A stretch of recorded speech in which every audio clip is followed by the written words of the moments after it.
Lectura del Santo Evangelio según San Juan. En aquel tiempo dijo Jesús a sus discípulos: os aseguro que si el grano de trigo que cae en la tierra no muere, queda solo, pero si muere da mucho fruto.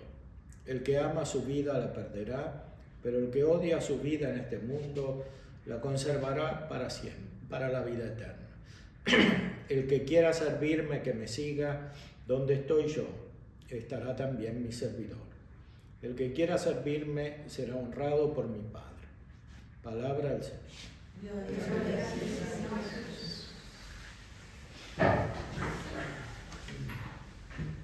Celebramos hoy la fiesta de un gran mártir de la Iglesia de Roma, San Lorenzo.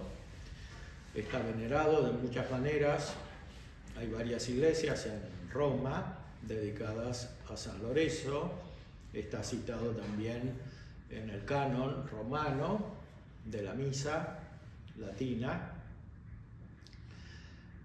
San Lorenzo es un diácono, un servidor de la iglesia, ordenado con el sacramento del orden. Los diáconos al principio de la iglesia tenían muchas funciones, eran muy importantes y estaban consagrados a Dios. Y San Lorenzo es un modelo de sufrimiento por Cristo, de unión a la pasión de Cristo.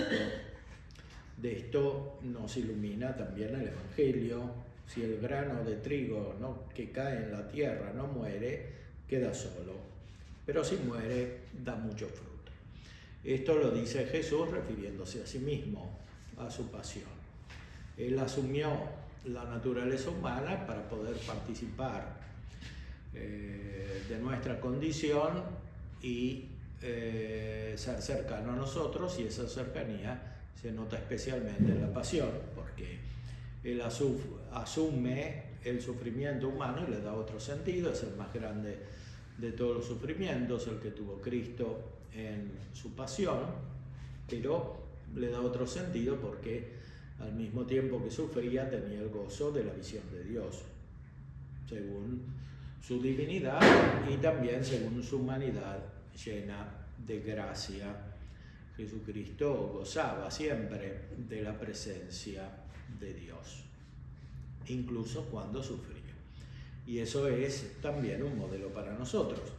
El sufrimiento no es un fin en sí mismo, sino que es una consecuencia, por un lado, de nuestra condición humana, que tiene una parte material, y por otro lado es una consecuencia del pecado original, de nuestros pecados, de nuestros defectos, y ese sufrimiento adquiere un sentido nuevo en unión con la pasión de Cristo, más aún en unión con toda la vida de Cristo, especialmente con su gracia, que es la fuente de nuestra perfección, de nuestra transformación, de nuestro cambio. Él nos cambia interiormente y también nos cambia exteriormente en nuestra conducta, en nuestro modo de ser, en nuestra presencia ante los demás.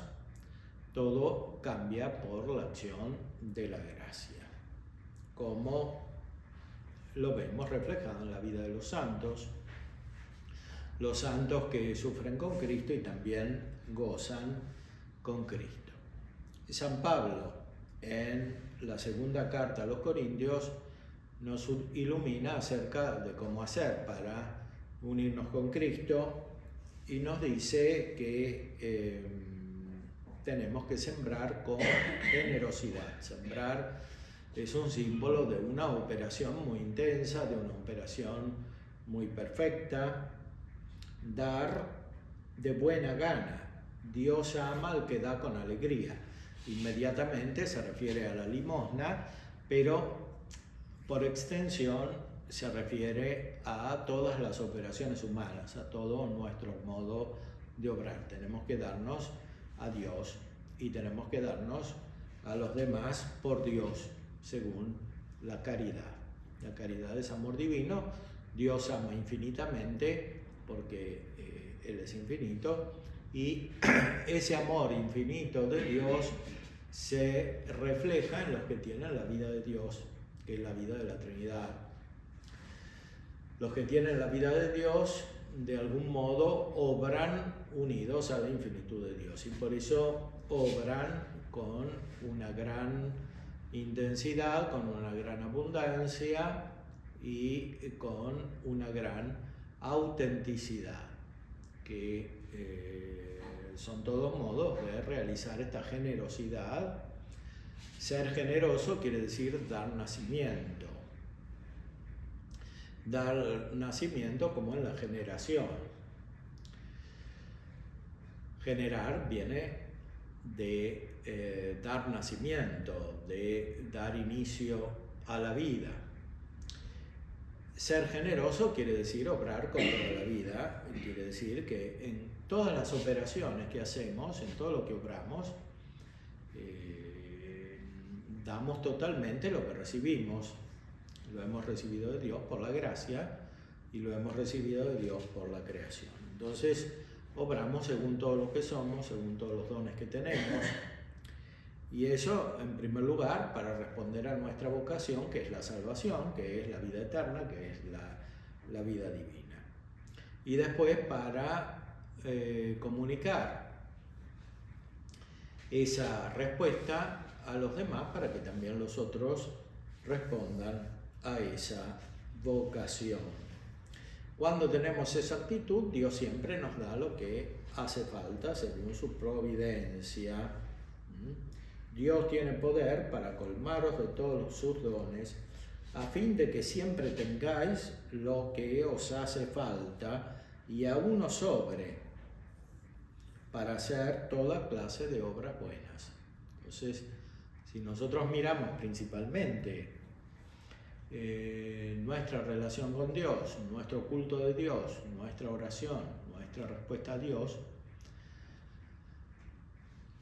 y si miramos nuestra relación con los demás como fundada sobre la caridad, sobre el amor que viene del mismo Dios y que nos une con Dios, entonces todo lo que necesitemos para obrar de esta manera lo vamos a tener. Y lo vamos a tener con mucha abundancia porque lo recibimos de Dios. Dios es el autor de la naturaleza y Dios es el autor de la gracia y Él es omnipotente. Entonces, cuando nos fundamos sobre la omnipotencia divina, de alguna manera nos hacemos también nosotros omnipotentes. No porque tengamos el ser de Dios infinito, sino porque recibimos el influjo de ese ser infinito de Dios, la presencia de ese ser infinito de Dios, no solo para que nosotros seamos, sino también para que operemos. Como dice la Escritura, el justo ha prodigado sus bienes, dio a los pobres y su justicia permanece eternamente. El que da al agricultor la semilla y el pan que lo alimenta, también nos dará la semilla en abundancia y hará crecer los frutos de vuestra justicia. Por eso nuestro Señor en el Evangelio dice que por los frutos los conoceréis. O sea, por los frutos se manifiesta lo que cada uno es. Y llama fruto a la operación perfecta, esta que es realizada según esta abundancia del corazón. También nos dice Jesús en el Evangelio, de la abundancia del corazón habla la boca, porque una de las operaciones principales que tenemos como personas humanas es el lenguaje, hablar para rendir culto a Dios y hablar para ejercitar la caridad con los demás, una caridad que, por ejemplo, se manifiesta en la enseñanza, porque los pobres son los que no tienen que comer, pero también son los que ignoran la verdad, y especialmente la verdad que los lleva a la salvación. Y por eso dar a los pobres es ayudarlos en todo, desde lo corporal hasta lo espiritual, con un orden, porque siempre lo espiritual es el fin de lo corporal. Entonces, dar a los pobres quiere decir anunciar el Evangelio. En la Sagrada Escritura, en el Evangelio mismo, se dice que Cristo vino para anunciar a los pobres y a los cautivos.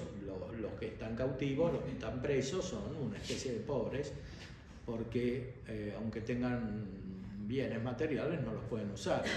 Entonces, son todos símbolos de la condición deficiente de la naturaleza humana, sobre todo causada por el pecado, que tiene que ser remediada en primer lugar en el espíritu y después en el cuerpo, porque los bienes corporales sirven para las operaciones espirituales, para que usemos los sentidos, los afectos, para que tengamos afectos y para que de esa manera podamos ejercer las operaciones espirituales que se refieren a Dios y también al prójimo.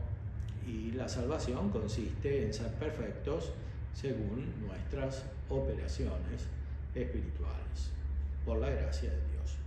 Entonces, para ser perfectos hay que pedir la gracia, pero también hay que usar la gracia cuando la recibimos. Y cuando usamos la gracia, recibimos más gracia, como dice el principio del Evangelio según San Juan: gracia por gracia de Cristo, que es el Verbo que se hizo carne, recibimos la gracia. Nosotros lo hemos visto lleno de gracia y de verdad. De Él recibimos gracia por gracia, es decir, cuando usamos bien, cuando ejercitamos la gracia, la vida divina que recibimos junto con los dones naturales, también recibimos nuevas gracias. Y así vamos creciendo y nos vamos transformando de una manera más intensa que en la vida biológica corporal, que en la vida medida cronológicamente, y nos vamos acercando a la vida de Dios, de la cual participaremos en la eternidad, que es una vida generosa, abundante, infinitamente donativa, y por eso en la eternidad de alguna manera participaremos de la condición infinita de Dios cuando lo veamos tal cual es y lo alabemos unidos a un acto infinito, que es el acto infinito del Verbo de Dios, que recibe todo del Padre y que ama al Padre en el Espíritu Santo. Pidámosle al Señor entonces que tengamos esta vida abundante, que la tengamos siempre presente, que nuestra mente se transforme. San Pablo dice que nuestra mente se tiene que transformar, porque para que se transforme la vida, primero se tiene que transformar la mente, que es lo más importante que tenemos.